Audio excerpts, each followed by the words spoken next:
বুকের মাঝখানে চাপ লাগছে বা গ্যাস মনে হচ্ছে, এটি কি সত্যি গ্যাস নাকি হার্ট অ্যাটাকের সংকেত?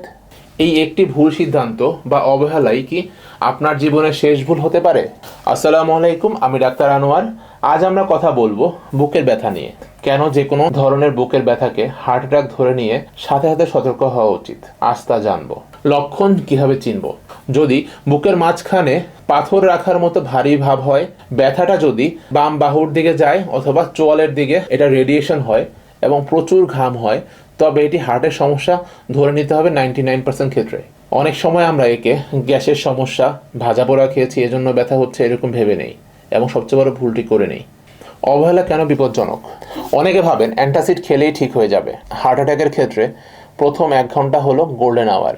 এই সময় নষ্ট করলে হার্টের পেশি চিরতর নষ্ট হয়ে যায়। করণীয় কি? দ্রুত নিকটস্থ হাসপাতালে যান, একটি ইসিজি করান, কোনো রিস্ক নেবেন না।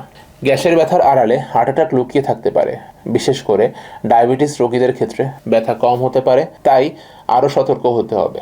সতর্কতা আপনার জীবন রক্ষা করতে পারে। সুস্থ থাকুন, হার্টের যত্ন নিন। ধন্যবাদ।